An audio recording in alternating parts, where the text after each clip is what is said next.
তুই এখনো যাসনি, যা। আমি এখন ওনার সাথে আছি, আর আমরা প্ল্যান করেছি আমরা এখান থেকে অন্য কোথাও যাবো। ঠিক আছে, বেস্ট অফ লাক।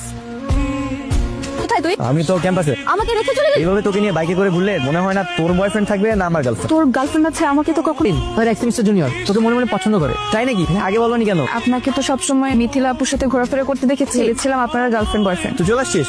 আচ্ছা, পরিচয় হয়, আমাদের এক সেমিস্টার জুনিয়র মেরিন, আমার গার্লফ্রেন্ড। আর মেরিন তুমি তোকে চিনোই।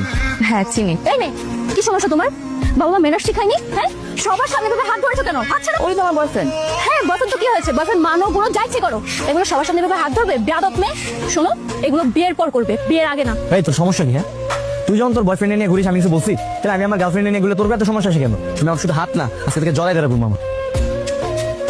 ঠিক তোমার এই হাসিটা দেখার জন্য আমি বারবার তোমার কাছে ফিরে আসি। তুমি লাস্ট একটু আগে সালমানকে ট্রাই করো। ওদের এই সুন্দর মোমেন্টের মধ্যে কি সালমানকে মনে করা তোমার বেশি ইম্পর্টেন্ট ছিল? বাই দ্য ওয়ে, আমি সালমানকে ব্লক করে দিলাম। ব্লক মানে? হ্যাঁ, ওর নাম্বারটা আমি ব্লক করে দিলাম, এন্ড ফেসবুক থেকে এখন ব্লক করে দিব। চলো এখান থেকে আমরা অন্য কোথাও চলে যাই। আপনার মতো টক্সিক ছেলেকে আমি কখনোই বিয়ে করবো না। আসিফ তুমি কি বলছো এসব? তোমার করছো একজন সরকারি কর্মচারী কয়টা কি প্রেম করে? আমি তো ভেবেছিলাম তোরা যতই মুখে মুখে বলিস না কেন তোরা প্রেম বিরোধী। ভাবলাম তোরা অবশ্যই প্রেম